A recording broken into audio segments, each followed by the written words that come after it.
What is up, you guys? My name is Tracy and welcome to my channel.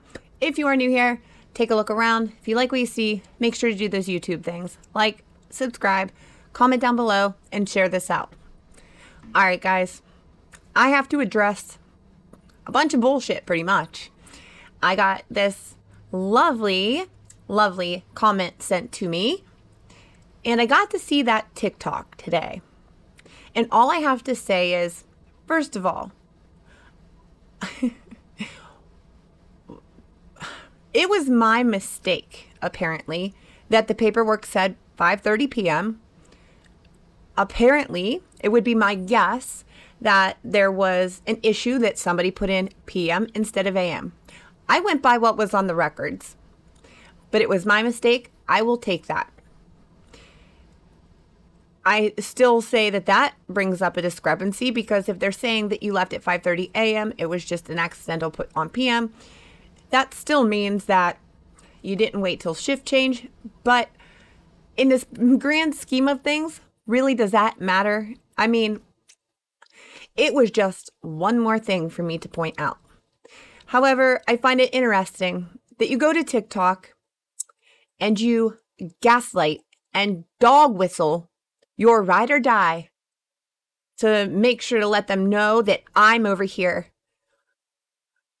harassing and attacking and bullying and doing all these things, gaslighting, you say, the worst day of your life. You chose just that one thing to address. Why is that? Why is it that that is the only thing you chose to address? You left this comment saying that me, the ringleader, needs to show all of your paperwork, not one by one, not one page at a time, and I need to not misread it. I have shown all of the paperwork. I have not misread it. The paperwork is the paperwork. My question is that you said in the TikTok where you called out Mindy and said it was paperwork day, you said, I'll repost mine because I'm just too lazy, but I'll repost my paperwork too. You've never posted it to begin with, and then you didn't repost it. It's never been posted at all. Never. You've never shown your own paperwork. But you're telling people to have me show it for you? Why aren't you showing your own paperwork? I am a just person, a random person. You are yourself. Why can't you get your own paperwork to prove this stuff? Because it don't exist. Instead of showing your daughter's birth certificate online to prove a time discrepancy, how about actually addressing the problems that people want to know the answers to? Like, first of all, you say you spend all this time in New York. You were in and out. You were getting, in trouble all the time because you were, failing UAs and all of this. You're getting 30 days here, 90 days here, 6 months here. Random visits in New York, depending on if I would approve or deny the visit. I was a very shitty kid when I was serving time in New York. Young, 18 years old, I would deny visitors. Then I received my first felony at 17 for criminal sales of a controlled substance. I learned, so ultimately I got arrested for that at 17. And then did you end up going to jail? Were you in the court? Or how long did you spend in jail? Yes. So I was sentenced to 1 1/3 to 3. But I was constantly getting violated for using drugs, drinking, curfew violations. These are all technical violations with parole. And I would serve 6 months here, 90 days here, 30 days here. And because these are really short stays. And which state were you getting incarcerated in? That was in New York. Mm-hmm. Why can't you prove any of that? Why won't you address that issue? The fact that the state of New York says you've never spent a single day in a facility, a prison or county facility, or under any kind of supervision, probation, or parole. Why aren't you addressing that? Why aren't you addressing the fact that you snitched out your boyfriend? You've told people in interviews how, yeah, they came to me wanting to know what happened. I had no idea that he was going to rob the place. My boyfriend of 4 years robbed me and I had no clue. They came to me and I told them I'm going to have to get a lawyer. And they told me to come back the next day and I ran. And I was working at the smoke shop. He came in all covered up, put me on the ground, took the money, robbed me, and left. Cops were on scene within 5 minutes. My boyfriend was also on scene within just a couple of minutes, checking on me to see if I was okay. He gave me a hug and he goes, "It's okay, it was me." And I'm like, there's cops everywhere, and these cops know me. They've known me all my life. Like, what the fuck, right? So I went on the run because they tried to charge me. First, they tried to question me. And I'm like, I don't know. He came in and this is what he was wearing and he took the money. And then I called you guys. Like, you see me. As soon as that door opens and closes, I get on the phone and I call 911. Right. So I'm like, holy shit, we were robbed. I had like no emotion in that. I wasn't like crying or like scared because my life was chaos. Why would I be scared that someone put a gun in my face? They tried to question me later about my boyfriend at the time. And I went in for questioning. I'm like, listen, I just worked at the store. I'm going to need a lawyer if we're going to move forward. Like, you can go home. I'm going to call you at 9 a.m. in the morning. I'm gone. I ran. Once they started to kind of connect the dots and figure out that it was him, I'm gone. I ran. So I went on the run. Bullshit. They put a little pressure on you and you ratted him out. You told on him and then you ran because you knew they were coming for you, because then they went to him and he ratted you out along with everybody else on that fucking incident report. They all ratted you out because you lied. Why aren't you addressing any of that? If you were a felon in New York, you go to Arkansas, you get pulled over with a gun, why wouldn't you have been charged with a felon in possession of a weapon? Address that. How about addressing the fact that you didn't spend 2.5 years in prison? How about that? You've said it over and over and over that you spent 2.5 years in prison. Allow visitors to come in. I never had a visitor when I was in Arkansas. The 2.5 years that I served there, I would have random visitors transferred to prison to serve 2.5 years of a 5-year sentence. And I do 50% of my case. So some people get a third, some people do 50%. Since mine was a little bit more serious, I did 50% of my time. Okay, so served the rest on parole.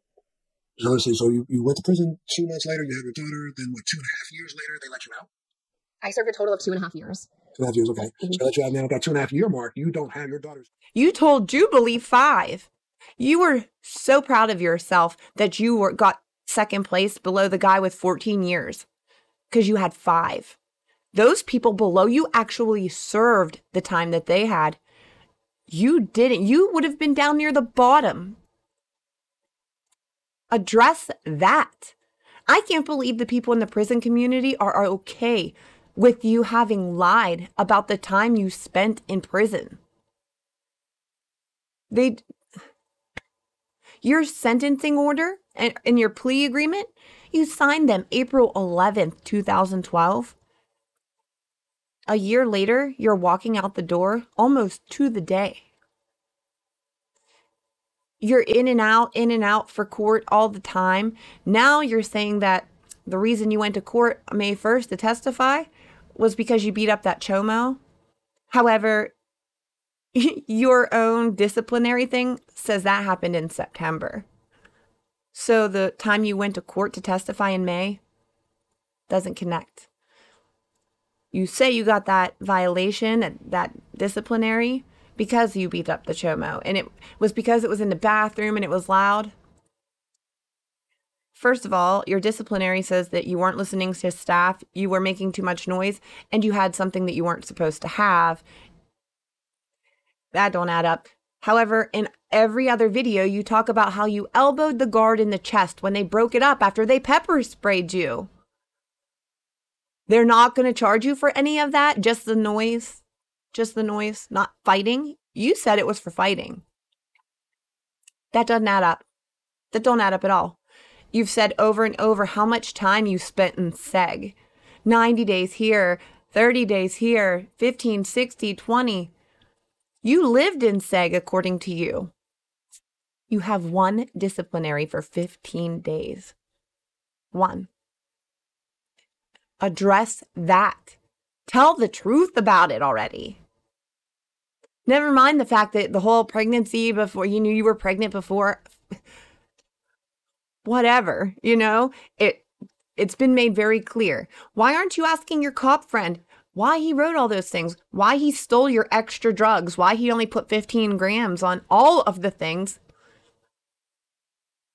Why he only put that you had $300?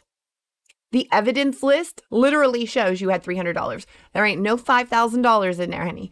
Why aren't you asking your cop friend about all of that? All of the discrepancies in the reports. You're not going to address that either? Didn't think so. What about, since you want to make this about your childbirth, you're going to go and dog whistle and gaslight the shit out of me and send your ride or dies over here. Since you want to go into the childbirth thing, What about your lies about being chained to the bed? Your dramatics about, I was chained to the bed. 2 minutes after I gave birth, I looked down and I'm chained to the bed. Did you forget about all the times you said that you weren't? Morning, I'm in labor. They made me walk from the chow hall to the infirmary. Look at me. They talked to the prison guards more than they talked to me. And I was chained while I was giving birth to my baby. And I'll never forget the imagery of holding my baby who's 2 minutes old and seeing the leg chains on my leg. And I just thought, how did you? Well, about 5 hours later, shift change has to happen again. And this really crappy guard came in and she chained my leg to the bed. And it was just so horrifying. I was born. About 4 hours after, these officers had to leave. A new officer comes in and she said, "Why are you not leg chained?" And I said, "Excuse me? I can't get up if I tried. Like, I just had a child." Like, she said, "I don't care. Policy is you have to be leg chained." So 4 hours after I just gave birth to my first child, I had a chain on my leg connected to the bed and I couldn't get up. She wouldn't let me get up to walk. The prison says you would have never been chained to the bed. The only time that they chain somebody is generally if the doctor's requesting it because they're out of control. And it does happen.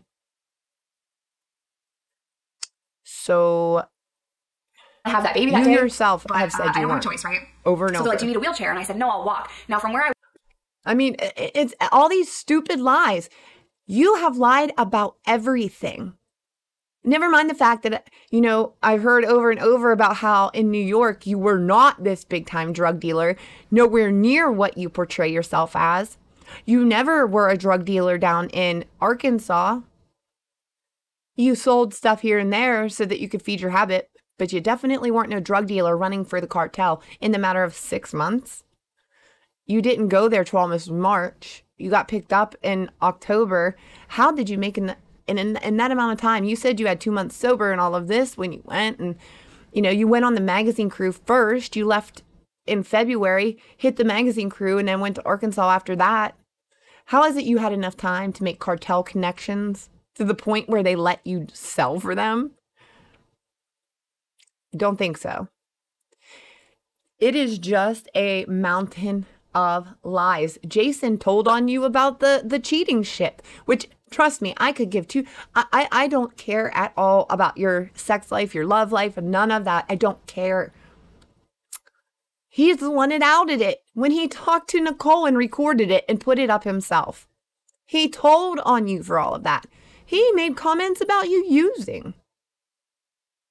Why are you only addressing something as small as a time discrepancy? You could have said, no, that one's wrong, but you don't address any of the major issues, like the fact that you lied about how long you were in prison for. You will never take accountability. You will never step up. It is all you will ever do is accuse me and anyone else who shows the proof of your lies and your discrepancies and all of these things. You will just gaslight the shit out of us. That's all it'll ever be. How about instead of addressing stuff like time discrepancies, you actually listen to the people who have supported you? Like myself, I supported you for years. I don't know anymore. It's to the extent where I just don't even know that all I can see is a narcissist at this point. Done. I was there for 6 months when they gave me that. So they're already considering the 6 months as a part of the 5 You have years. to ask for your good time in Arkansas. They don't automatically give it to you. And they don't give you day for day time in Arkansas either. So I know. And you don't know this going in. No one tells you. So you're standing in a court and the judge slams down the gavel and says guilty and sentenced you to how long? I was sentenced to 5 years, 15 suspended with 40 years exposure. That's a lot to say that if I ever commit another felony again, I'm going under the jail. Right. Yeah, so I signed a 5-year plea, but it was 5 years, 15 suspended, 40 years exposure. That's a really loud thing to say. All of that means if I ever commit another felony, I'm so fucked. Right. But I'm off parole and I'm serving my suspended sentence time, and then I'll have my exposure time will kick in. It's not concurrent, it's consecutive. So what is exposure time? it's basically the feds could pick it up at any point, right? Okay. So if I went back and I sold a bunch of stuff and sold a bunch of meth and I got conspiracy, the feds could pick that up and my points would be higher because I've had this other case. Officer's attention to tell them like, yo, she's in labor. So this guy, male officer, was like, you can walk to the infirmary?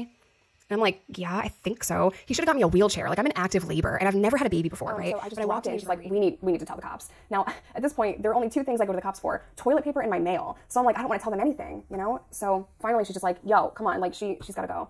The correctional officers told me to walk to the infirmary. But yeah, they're like, walk to the infirmary, inmate. And I'm like, awesome, appreciate that. So I'm like hobbling, like I'm